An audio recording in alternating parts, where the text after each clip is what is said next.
Hey, what's going on, everybody? David Noe with SpeakEasy HR, presented by Payroll Partners. We are back for another episode. New guest. Cannot wait to have this one on because she is in the bourbon industry. So I couldn't ask for a better guest to bring on after a year of this. We're at episode 41. It is August. It is actually not as hot as it's been in Kentucky. So it's been a little nicer weather to be outside. So welcome, Ruth Moore, Senior Vice President of Human Resources from Lofted Spirits, joins me. Welcome, Ruth. How are you? Thank you. Thank you. I'm well. And like you said, just loving this fantastic weather that's kind of come through, very unusual for August. So enjoying every minute of it. Yeah, and when you're making bourbon, you have to have hot weather, you have to have cold weather for it all to Yes. expand and contract. So fun topic that we're going to bring to everybody today that's tied around career success and the mash bill of career growth. So I love this topic that Ruth and I put together. So again, we are live on LinkedIn and YouTube. Chime in the chat if you have any questions along the way. Would love to hear from you.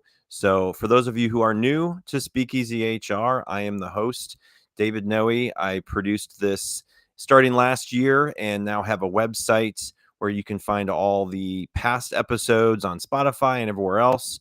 I do a weekly blog. So this week is not motivation awareness, it's motivation. So let me change that. There we go. Motivation is week 31. So go out to speakeasyhr.com and you can find that new blog and subscribe to get all the latest blogs out there. I also recently new to the Work Defined podcast community. You can go out to workdefined.com, find all kinds of awesome HR payroll podcasts out there in the world of business to learn from, just like this one. So, again, we are live, which I love to do because it brings a little bit more uncut, unfiltered, authentic conversations to the show. So, Ruth, definitely want to get into your background. I know you've been with Lofted Spirits for about a year, but you weren't in the distillery bourbon business before that. So tell us a little bit about your background in HR and how you got into HR and all that fun stuff. Great. Yeah, thank you. Thank you again for having. I think it's probably a perfect company to be featured on a podcast called Speakeasy HR, right? And we have our very own speakeasy that we'll speak about at the end of the podcast. So that'll be our little teaser tie in there. So I come from a long history of manufacturing, something I'm very passionate about, always been in some shape, form, or fashion of manufacturing HR. I've supported other teams along my journey in the corporate spaces, but again, at the heart of who I am and what I'm really passionate about is manufacturing. It's the heart of this country. It's the folks who make the every thing that we use, and extremely viable careers. And I feel very passionate about getting that message out. It's not the manufacturing of your grandfather's ear, dirty, hazardous, unsafe, all those kinds of things. So 30 plus years spent in both the private equity, private investment space, as well as public space. I started at the bottom in HR. I was fortunate enough to have that path in school, and I actually did. I'm old enough to where the terminology was personnel. Yeah. And so Yeah. the personnel internship and my concentration was personnel management. But once I started it, I really love the hybrid between sort of serving employees, but balancing with that business aspect. And I got into it with kind of a 2-year rotation where you did sort of a year in a union facility, a year in a non-union facility, and sort of a structured HR trainee type of role, and then kind of worked my way through plant manufacturing and then into corporate functions. And then, yes, last year in June 24th, my journey led me here to what was then kind of Bardstown Bourbon with our sister company, Green River Distilling. We've now created sort of a parent company of the two entities, and that's where the Lofted Spirits comes in. And then under Lofted Spirits, we also have Lofted Custom Spirits, where we do contract distillation for other partners. And it's been quite a learning journey. I like to say I'm drinking from the fire hose filled with bourbon, but I'm definitely where I'm meant to be, and I've loved every minute of it. Yeah. Well, as a bourbon fan myself, I had to change out the bottles in the background. So if you are watching live and are able to see these, I've got a Green River, which is fantastic. The limited release of a Cathedral. Special. So That's this special. was one that I was fortunate to get. This is made from the 300-year-old French oak barrels, which were from the same plot from the trees that used to rebuild the Notre Dame, or the Correct. The Bercé forest in France, and it's the same lot actually yep, in the forest that was used to do the reconstruction after the fire. yeah, And we were featured on 60 Minutes, not just once, but it actually ran as one of their highest watched viewing shows with our master blender, Dan Calloway, who's just incredible in his yeah. passion and energy and sort of new innovation ideas. One being that Cathedral French oak that is very coveted. So very, very good that you have your hands on one, but I'd put it under lock and key after the show. Yeah, it's not getting open for quite some time. Who knows? But I do have the other ones open, and they're fantastic. So I've been to Bardstown. I haven't been to Green River, but Bardstown is quite something to see. Like, it is, and it's been a few years, but Bardstown in general is awesome if you're a bourbon fan. It's the bourbon capital of the world. But Bardstown Bourbon Company is just so innovative in the way that they are creating these spirits there. So what has it been like going from manufacturing to the bourbon industry? Like, what's been the biggest learning experience for you? So honestly, the manufacturing side really translated well. Yeah. When you think about the manufacturing portion of bourbon, it's a lot of the same. It's boilers, it's piping, it's heat, it's hazards, it's OSHA considerations. So that piece of the business, I mean, other than what we make, is a lot more fun than what we used to make. Mind you, I still have a lot of loyalty to my former brand, and so but yes, just a lot more fun in the bourbon space. I think the new piece for me was having this whole exposure to hospitality. So Yeah. I've never really had that piece in my career, given where I came from, but have a, not that I didn't, but have a definite improved and advanced appreciation for line cooks and dishwashers and servers and bartenders, and the folks that really make that hospitality, our VE and our VIP folks. I mean, they are on the front line to the customer and to the brand and the face of the brand every day. But that was just, something from an HR perspective I had not really had exposure to in my career, and it's been great. They're so passionate, and they can really make or break an experience, an individual experience for a potential consumer or brand experience. Yeah. Absolutely. Now, Green River started with the Bardstown and Lofted Spirits. When did that become under every everybody? Yeah, so when Bardstown went to being owned by Pritzker in 2022, it was only like another month or two later when Green River was Okay, added into that portfolio. gotcha. Earlier this year, we launched the Lofted Spirits, and then put the two entities with Green River, Bardstown, and then also our Lofted Custom Spirits that focuses on custom contract distillation. Gotcha. Yeah, so you can go to loftedspirits.com and check out their brands and everything about Lofted Spirits and just see what they have to offer. And obviously, if you haven't been to Bardstown or the Bourbon Trail, I would highly suggest it. Every experience is different. Yeah. Most have, like Ruth said, hospitality of some sort, restaurants, bars attached, hotels. There's a new hotel in Bardstown that I just heard Yes. about, which Yes, the is, trail. Yes, shout yeah. out to the trail. So might be trying to get down there next year for my birthday. Ah, So, fun. all right. So this is a quick envelope icebreaker game just to get to know the guests a little bit. So these questions are brand new, Ruth. They just started Oh, for good. year two. I'm ready. So I'm going to let you think of a number 1 through 15, and I will give you a few seconds, and then we'll, I'm going after with this, number 9. number 9. Let me play Mhm. this real quick as a transition, and we'll get to number 9 here. it's gonna play. I don't know if it played or not. I couldn't tell. It did. Okay, good. Mine's a little delayed sometimes. All right, number 9. Let's see. Okay, what's something small that instantly boosts your mood at work? 5 minutes and a cup of tea. 5 minutes and a cup of tea. Because we can't drink bourbon all day long, especially in I HR. know. Yeah, I know. That would Afterwards, yes, right. but, yes, yeah, Mhm. sometimes you just Yeah, need 5 minutes just to step away, and cup of tea just kinda rejuvenates you and, right. brings you back. You're ready to go at it again. Yeah, that sounds great. I'm more of a coffee drinker. I'll have tea every now and then, but definitely not my daily thing. So, all right, one more number, 1 through 15, not 9. What do you got? I'll go with 14. 14. All right, number 14 it is. In this one, what's one thing you can't live without on a work day? Mm-mm. 5 peanut M&Ms after lunch. You can stop at 5. That's good.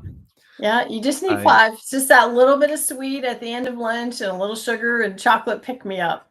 Yeah. I My cannot my do the going away 5. present, from my former job, was one of those giant, Sam's side peanut, M&M, Nice. containers. Very good. Yeah, I can't I just I go crazy and I just want them all, but um all right, we're going to do a quick lightning round if I can pull it up here. Let's see here. I got to do screen. There we go. Okay. Lightning round is going to be where'd we go? There we go. This is more speakeasy kind of questions. So, what is your go-to speakeasy cocktail, real or made up, Ruth? Well, mine is real. I'm gonna have to go with the paper plane. So I just kind of like Mhm. that citrus, the sweet, but yeah, Okay. and then the citrus finish in a Paper paper plane. plane. Now, mind you, I am new to all of this. Yeah. I was not not really a bourbon cocktail consumer before June, Yeah. but I've kind of dived in head first. I love old fashions, but and I love Manhattans, but I'm going to go with paper plane. Yeah. When it's hot out, bourbon slush definitely Mm, is a good yeah, one too, but yeah. paper plane, I'll have to try that. Oh yeah. Well, good. Well, we are again live on LinkedIn and YouTube. If you are watching live and have a question as we go through, please chime in. Would love to hear from you. And before we get into your topic, Ruth, which again, I think this one is so creative. It is the career growth mash bill, a recipe for success, is what we came up with. And we connected. This is what I love about this. We connected through a mutual friend in the training space. I've known her for almost as long as I've been working. And she's like, "Oh, I need to introduce you to Ruth," because I was telling her about the podcast. So you and I got connected last December and talked about what I'm looking to do next or this year and get guests on. So we've just connected. And that's what I love about doing this is that I've been connected to so many new people in different industries and the bourbon industry. So I really think this is such a fascinating topic to dive into and have some questions for you. So we want to get to those. But real quick, a couple of messages or words from our presenting sponsor, Payroll Partners, and then we're going to dive into it. So I'll let you grab some tea or water or M&Ms or whatever you want, and we'll chat here in just a few seconds. Finding a new employee takes time and money. For one position on a single job board, you could easily spend a minimum of $5 to $10 a day advertising a job post. It's worth noting that the average time it takes to hire a new employee is 36 days. However, it can take longer than that. You could find yourself paying hundreds of dollars a month for a single job board. And if you're using multiple job boards for multiple positions, this could add up to thousands of dollars a month. There is a much simpler and more affordable way of finding the right candidate. At Payroll Partners, we offer an applicant tracking system to help manage your hiring process. Our ATS is customizable, allowing you to decide which days you want to run the job and when to close it so you don't break the bank. And this feature lets you e-blast your network. posting jobs on multiple boards at once, all managed in one location. Payroll Partners, elevating your payroll and HR experience. All right. So if you are in the situation of trying to explore other platforms out there, technology for HR and payroll, check us out, payrollpartners.net. Would love to connect, work with you, and see if we can create a customized platform for your business, big and small. We would love to talk more. So payrollpartners.net. So Ruth, this is such a creative topic, and I cannot wait to dive into this because I feel like the career path for everybody is different. How I got into HR, how you got into HR, or people that aren't in HR. It's a lot of people go to school and they go through education and go into a profession and might stay in that profession for their entire career. They might shift into different industries, different jobs like we have, and going from manufacturing to, the bourbon industry. So I guess as you have thought about this episode with me and this topic, what led you to bring your background and experience to the show about career growth? What kind of drew you to talk about that? Well, first, I think it's really interesting, and you highlighted our mutual connection, and you said that our mutual connection came out of the training and development world, which is perfect given today's topic because that is something I'm very passionate about. Is that, and we'll kind of I think get into a little bit more today, but especially focused on leader development and then how that cascades to all levels, throughout the organization. So, and then just preparing the audience, and I'm sure I'll probably have a lot of cheesy puns around the bourbon industry, which is also why we kind of labeled our segment the Career Growth Mash Bill. And for those who don't know or are not familiar with the bourbon industry, a mash bill is basically your recipe. It's your recipe card, what's in it, what's the percentages. And so that's how we came up with our topic today around the mash bill being a recipe for success in career development. Yeah. And I love how some of your bottles on the side, it goes exactly through. So the Fusion series, it tells you exactly what's in there, right? Yeah. So there's a percentage, and it has corn, rye, malted barley, how old, the origin. So this one has 56% of a four-year bourbon, 14% of a 3-year bourbon, 11-year at 30% of this. So you guys do a great job at explaining your mash bill, and again, that's what makes up the bourbon and what is aged in the barrels. But it goes in clear. It's that clear liquid distillate. Yes, the distillate that goes into the barrel, and it ages and it expands and contracts over the years, and then it gets bottled and we get to all enjoy it. So so in your experience, Ruth, what's the biggest mindset shift that someone needs to make in order to grow a meaningful career? I think curiosity, right? Curiosity and just being willing to learn. Don't go in with, preconceived ideas. We all may have some notion about how things are going to work. But I think as long as, again, just, thinking about my own career in terms of, from the bourbon industry to the bourbon industry from manufacturing, I had no idea about hospitality. So I asked a lot of questions and willing to learn and really roll up your sleeves. Let me understand how this tip thing works. Let me understand what are the challenges in hiring amazing hospitality folks, right? You hire for that personality and for kind of that first impression when they're on the front line with your guests and with your customers. But I think just being willing to, hey, let me do something new, and I don't want to just be in my comfort zone. Right. That I think is really important. Yeah. Bob is watching. Thanks, Bob. And he said, love the transparency and the bourbon. So welcome. And that's Bob. really part of who we are. I mean, that's really part of kind of our internal values. We talk a lot about transparency, and it starts with the mash bill. And you can see that from outside the company, just like on the label as you read, David. Yep, absolutely.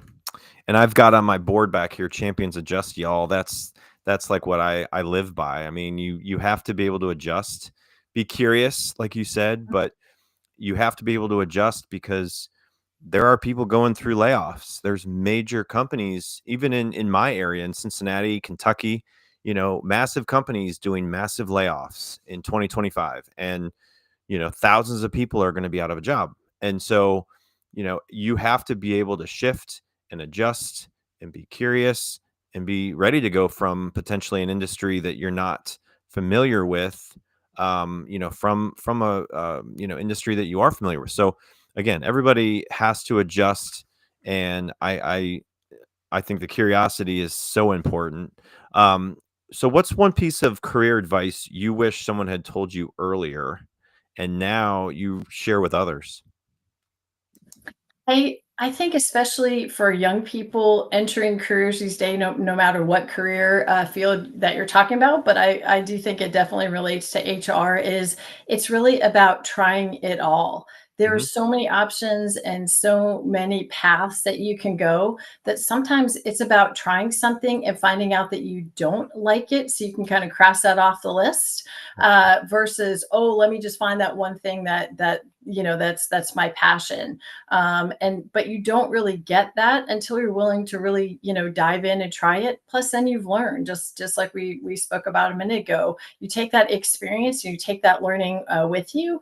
But yeah, and sometimes you might be surprised. You might kind of go in with that preconceived notion that I talked about before, and then you get in there and you say, wow, this isn't really what I thought it was. I like it more, maybe I like it less. But it's really about trying it and not being afraid to try it. And if it's not for you, great, take it off the list. Now you've just narrowed your choices. Yep. So what about people entering the HR field or people that are new to the HR industry as a career? What's maybe some of your top advice for standing out and really making a lasting impact in a current HR role for somebody? HR is a tough field. I mean, there's just all it takes is 5 minutes on LinkedIn, right? And you can pretty much see HR bashed all over LinkedIn, and the field presented in a not so positive light. But what I like to say is that working in HR is a privilege. We get to see the people and employees at their best and at their worst, both personally and professionally, and that's a privilege. Who else can say that in their function and in their professional life? I've seen challenges where sometimes in HR we're the first that they share the good news with, right? Like, guess what, I'm pregnant. I've also been in the spot where they've shared, I've lost a baby. So again, it's this real spectrum of, you see the best and you get to see the worst. You get to celebrate with someone when they're promoted, but unfortunately, you may have to be there on their last day, or disciplinary situation too. So I think you have to be very comfortable with the opposite ends of that spectrum. And probably the hardest part is that on some of these, they're so confidential that no one sees them. So then there's this whole kind of mystery black box around, well, what does HR really do? But I think at the end of the day, you take home your own value. You know how you treated people. You know that you were there for them in a tough time. You know that you were there to celebrate with them. And at the end of the day, you realize that there's a person on the other side, right? So I think sometimes people see HR as administrative. Oh, you just say no and you process your payroll and you write a policy.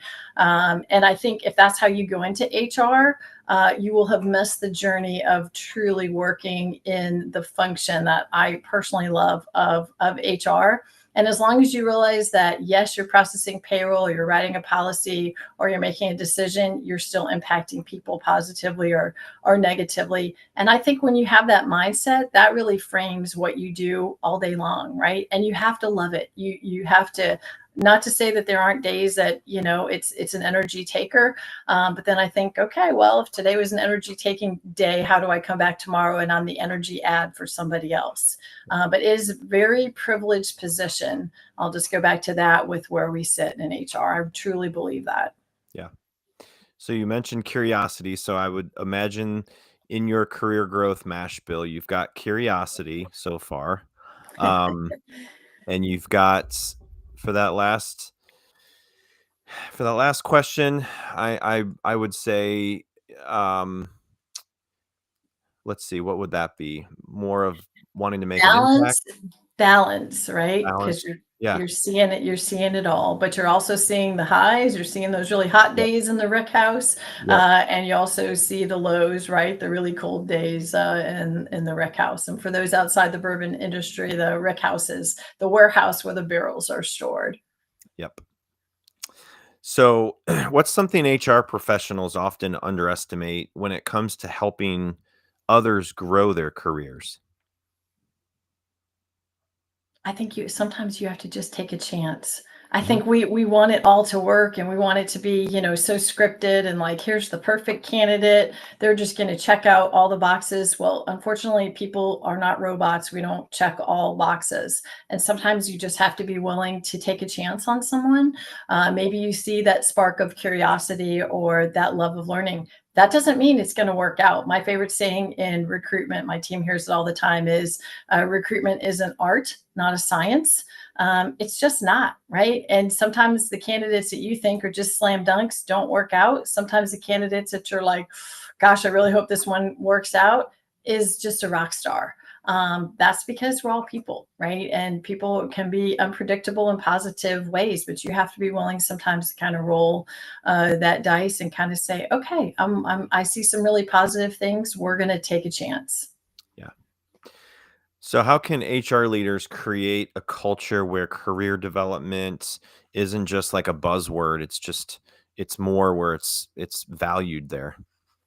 So speaking of buzzwords, but buzz phrases, the old what gets measured gets noticed.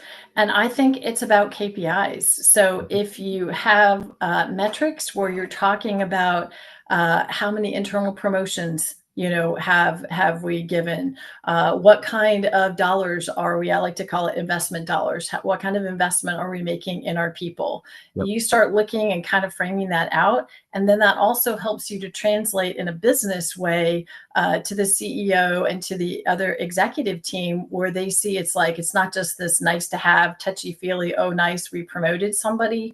Right. But when they really start to see, hey, 13% of our hires into a particular role are all internal development. We've put $50,000 into leadership training and development. That's when it starts to really be real and you can really speak the business language that I think, sometimes HR folks struggle with. Yeah. Yeah, it's one of those things I have seen by training internally and how the development of the staff is a priority versus just to check the box.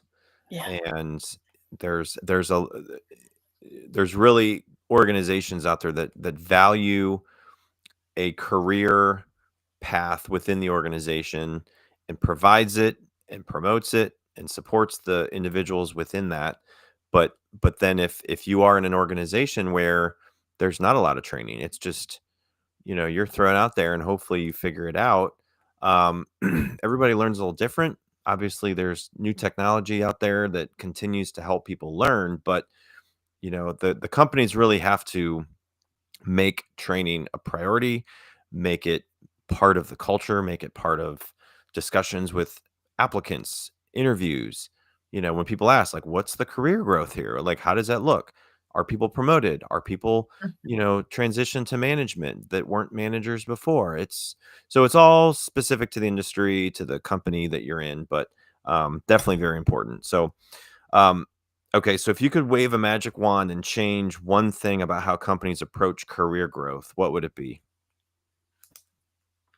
So I think traditionally both companies and I'll say employees tend to think of career growth as vertical, right? Like I'm going Mm. to go from here and then I'm going to get promoted in 3 years and I'll be this and then I'll get promoted and I'll be Yeah. a this. I'll go from a senior to a director, on and on.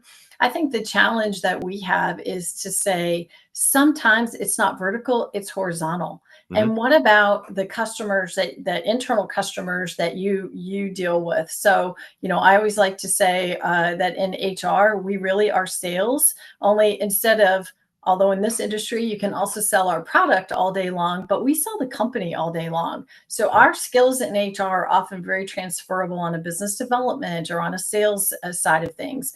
Backing that up a little bit, if you're really into the analytics side and the HR operations side, you might serve well in a finance kind of role, and you get to see kind of the back end. So sometimes it's about not just looking for how I climb the ladder, but how am I going to grow across in the breadth and not just the depth, and looking for, you know, that next promotion. Right. When I'm interviewing people now, I ask them, you know, what are you looking for in a company? And what gets you excited? And so many, if not all of them, a high percentage of them say, I want more opportunities. I want career growth. I Mhm. want stability within an organization because I was just laid off. And so the uncertainty of that stuff really plays on people, and it really um, makes it difficult for them, you know, to go into a job and they get what they're told in an interview. So it's just being transparent and really showing applicants what it's going to be like to work there. Obviously, there's factors into it that could come into play in the future, but you know, if you can provide what a lot of the applicants are looking for, which a lot of them right now are looking for career growth, right? So, you know, the more you can promote that with examples within your organization, and not just be like, oh, we promote people and you've never promoted somebody. So you got to have examples. You got to have ways to show that you value promotions and people getting certified, you know, HR, their certifications, payroll. So we do that at Payroll Partners. We help promote the career growth for somebody that's not certified, and we pay for it. It's great. Like they value that, and people say, "Oh, I've never heard of a company that I've worked for pay for that." So financially, it helps people get to their next level in certifications and their knowledge base in their profession. So definitely part of it as well. Um, It's one of my most favorite parts about our orientation, that I personally experienced when I onboarded last year. But you know, it was started before I was there, so no yeah, credit taken, but something that we continue. But it's one of my favorite parts is we actually talk about. We have employees that started in hospitality. They are now in sales. They are now over in the distillery as operators. So one thing I will say is that we don't just talk about it, but we can point to people and say, and not that we want to talk anyone out of their job the first day, but what we want to encourage is kind of that curiosity and that love of learning, like yeah, we spoke about earlier. And we say there are paths for that, there's opportunities for that. But even more important, I think you open that dialogue to say, that's on both of us, David. So if you're right, the employee, you also have an obligation, if you want to do something or have an interest somewhere, to speak up and, you know, bring that in your supervisor, whether it's through performance appraisals or just, you know, coaching or career development with your supervisor, as well as obviously the company or the employer coming in and asking for those things and asking for your career aspirations. Don't just assume. You might be surprised about what someone says that they're interested in. So again, curiosity and willing to learn on the part of the company, but there's also a responsibility for the employee to take a very active role. Volunteer for committees, volunteer for assignments that get you interaction with people across the company. And then you're sitting with someone in business development or sitting with Dan Calloway, our master blender, and you say, hey, how did you get into this? Or, you know, one of our lab technicians will tell me about your job. Oh, gee, that sounds interesting. I've never thought about that before. yeah. So it's one of the things that I would say we do very well here, willing to take a chance on folks and encourage, you know, that career development into different roles. Yeah, that is awesome. I'm glad you guys do that, and I'm sure you're going to continue to make it better as you're there. So, so what's one from your experience and sharing some stories that come to mind? You know, what's one age to perfection, as we are going to go into the bourbon lingo? What's one age to perfection lesson that you could share with other companies on workforce development? I think it's just really about having kind of that positive attitude and energy. You start with those ingredients, and you know, not to say that that's going to make you you know, a neurosurgeon or anything, but I think if you start with those two things, it's definitely going to give you a leg up over, you know, a significant portion Yeah, of any other applicants or candidates.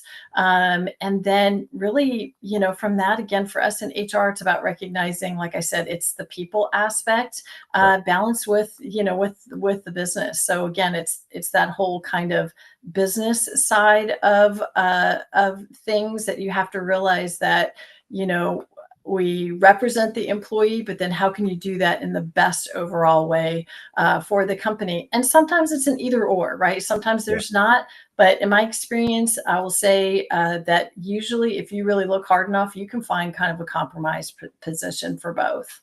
Yeah. Let's talk about mentorship for a minute. So mentorship is like barrel aging, right? So, uh, so what role has it played in your own career development, and how do you try to pay it forward when it comes to mentorship? You stole my words. So first of all, mentorship is something. In fact, I'm kind of hoping maybe my two mentees might even be watching today. So I put my money where my mouth is, and I do mentor actively. I was doing UC's HR program. I now do Miami of Ohio, and I still have two mentees through the Manufacturing Institute that are very near and dear to my heart. What I will say from the mentor perspective is that I always get more from them than I guarantee they get from me. There's just something about learning and listening through their eyes, how they look and think at different points in their career, but also that generational difference and kind of learning and listening from that, especially in HR, has just been really invaluable. And then from being a mentee, I will say I have been incredibly blessed in my career. I still stay in contact with many of my former HR leaders who just really left very, strong impressions. Now, also, there's some that have left some not so great impressions, but it goes back to what I said earlier. How do you take what you've learned and then you say, you know what, I choose not to be that way as an HR practitioner. So maybe that person, their experience is what it is. But I can also learn from that and say, I'm not going to approach it that way. So for me, and I strongly encourage, and I'm actually very excited to announce Taya Stanley on my team. We have just officially launched actually today the last piece of an internal mentor program that we're just kicking off for Lofted Spirits. We're starting with new hires. And the next step, hopefully by the end of the year, we'll do high potential leaders and start a mentor program. So again, putting my bourbon where my mouth is. We're kicking it off long and strong with new hires first. I think it's a great developmental assignment for mentors. Maybe somebody who maybe wants to dip their toe into the water of kind of people and supervision. And it's quite a sign of trust, right? So if I'm entrusting you with one of my new hires, I must think that you have the values and the characteristics that we want a new hire to see in our company. And then I think it's a really positive message for the mentee that we are willing for someone to spend a portion of their time working one-on-one with you, whether that's onboarding and orientation, or in the future, as I said, around career development. So mentorship is really, I'll just say it's who I am, and I think that it's important for us, especially as we get on in our careers, about how you leave your legacy. And so I hope that 50 years from now, there will be all new technology, but someone will find this old tape, and somewhere along the line will say, "Oh yeah, I think there's this long trail there of mentorship," and that all leads back to Ruth Moore. That would really make me happy. Yeah. No, that's incredible. Thanks for sharing all that. And I think it is important for anybody entering the workforce to really have a mentor or people that are in their profession, industry, somebody that they potentially can just get together and have coffee with, that really is in a position where they want to be in the future. And maybe it's two jobs beyond where they're at now, and really pick their brain. Like I've had a few people reach out to me. I mean, I've been in HR for not my entire career. I've been in it for almost 20 years. And when I get connected to somebody that's maybe coming out of college and they're in HR and they're trying to focus on that, and they're like, what do you would give me as advice? And so I try to put myself in their shoes, because I was there at one point trying to see if HR was for me. And I think a lot of people are there. So anybody listening, I would strongly suggest, trying to do that and get out of your comfort zone and just go on LinkedIn, find somebody that might be local to you and be like, hey, would you want to grab coffee sometime or do a Zoom call even, And most people will say, yeah, I would love to. A lot of people are, they're generous with their time if they can make it happen, I think. So, Agreed. And like I said, I just can't say how rewarding it is. It's the favorite parts of my day on kind of a 3-week rotation when I link up with my mentees, and I'm always smiling before and I'm always smiling after. And like I said, I guarantee I get a lot. They pour a lot more into me than I pour into them for sure. But I wouldn't trade it for the world. yeah. So put yourself in the shoes of somebody in HR, maybe at a company that does not have a workforce development training program. What would be some of the first steps that you'd maybe want them to explore and try to make it part of their future in their company? What would be some of your advice? So for those of you in Kentucky, if you're fortunate enough to be in Kentucky, one of the first stops I highly recommend is KCTCS, so the Kentucky Community and Technical College System. Their workforce development is, in my experience, really just absolutely fantastic professionalism, across the Commonwealth. I might be a little jaded because I do sit on the board for Gateway, which is the Northern Kentucky branch of KCTCS. But I can tell you my personal experience is, again, just the professionalism, the willingness to help, the collaboration, and the things that they already have in place. So if you go, like you said, David, you don't really have an idea, you want to do something, but you're not really sure. They already have some things, that have already been built out. If you're looking to do custom, much like something I did that we launched during COVID, and you go with a very harebrained idea, they will help you really shape that harebrained idea and come out with something more amazing than what your harebrained idea even conceived was possible. If you're not fortunate to be in Kentucky, I can guarantee the whole community college system is across nationwide, and I'm very confident that all of those systems have similar folks, but you just have to look for the workforce development kind of branch of that. And that's a great stop. And if they're not the right ones, they have all the network and all the resources. They will send you in the right direction. Yeah. Second stop, I would be, again, in Kentucky are the area development districts, the ADDs. So whether you're in Northern Kentucky and it's NKADD or, throughout the Commonwealth, again, full lineup of, workforce resources, development, and again, the connections. They'll do something called a SWAT with you. They can partner you with all kinds of different agencies. If you don't have funds for it, which in today's time and generally speaking across the business, right, it's always great when you can come from an HR perspective and say, hey, we want to do this, but we don't have the funds. But guess what? We've partnered with KCTCS, or we've partnered with one of the development districts, and we're able to bring grant funding. And so I will say, on the grant funding, you just have to be very persistent and keep knocking on the doors. I was in this business for a long time before I finally found the key through someone at KCTCS who unlocked the door. And then it's like, once you kind of find out about one, then you can find out about others. And when you can go and make the business case about doing some training, but you can also subsidize it 50% with a training grant, suddenly becomes a lot more feasible and a lot more doable internally. And also it just shows you as a business partner from an HR perspective that you're networking in the community, you're thinking of the finance aspect, and you're bringing solutions,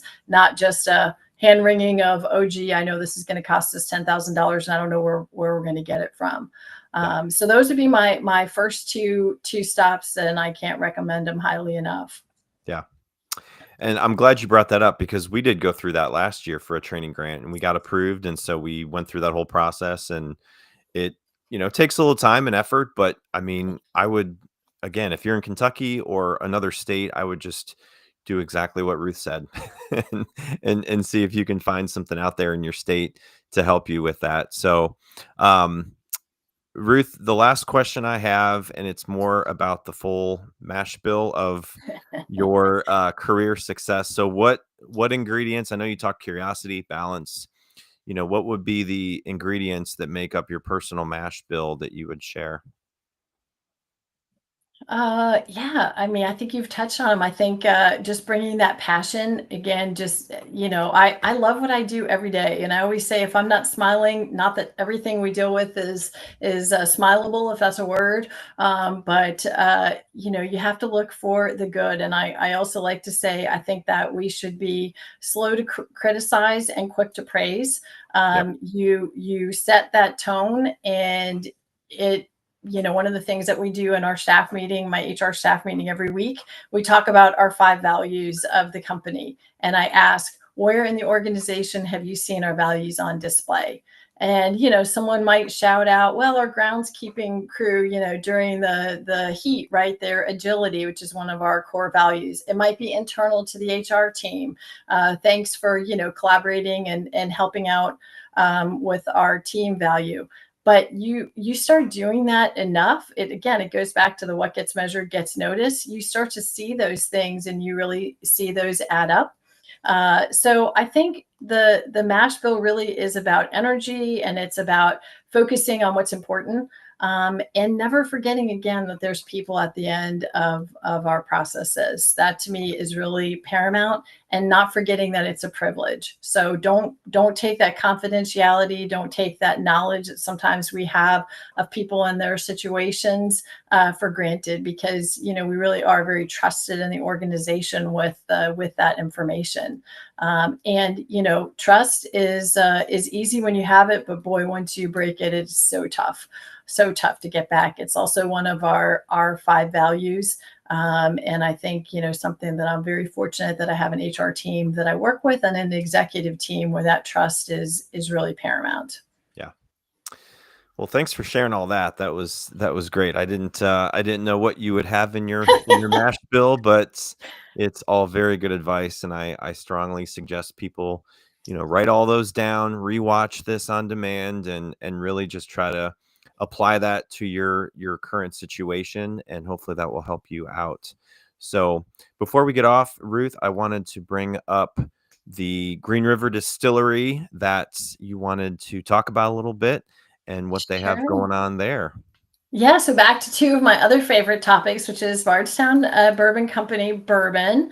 Of course, we all have a favorite. I don't know if you have a favorite, David. This is where I get to like reverse role play and put you on the spot and ask you, do I'll you have have to a find mine. favorite of the Now Bardstown Green River? oh, favorite of the Bardstown. I thought you were Yeah. gonna say, like, favorite overall. No, I no, was no. gonna You go gotta be really specific. um, this foolproof, Foolproof. is very good. I like some of the higher proof stuff, so this is 118 proof.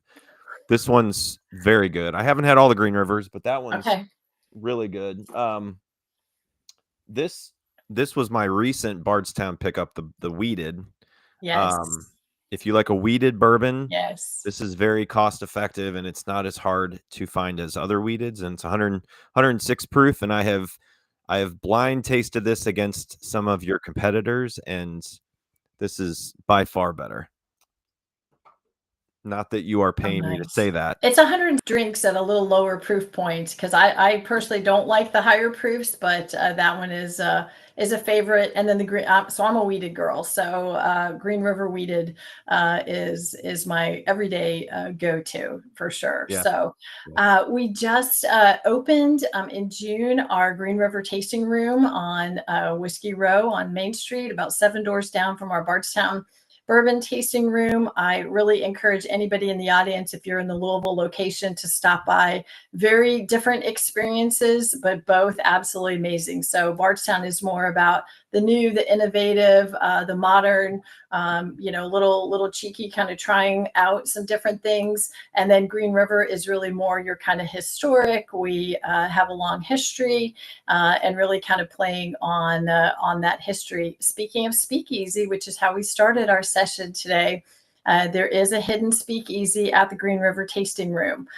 So if you want to experience that, you need to go early, go often, and enjoy some nice cocktails at both locations. But we're very proud of our newest addition there on Whiskey Row in Louisville. So stop by. Yeah. And it's greenriverdistillery.com for those of you listening on demand. or after this if you are not able to see the QR code that was on the screen. So look up Green River.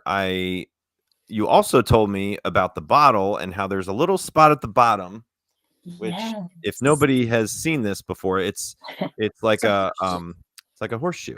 And then the bottom has like a little crease where you can put and slide quarters right into, and then you Yep. get these, or it's these little coins, right? You've got a quarter or a special Green River coin. Yes.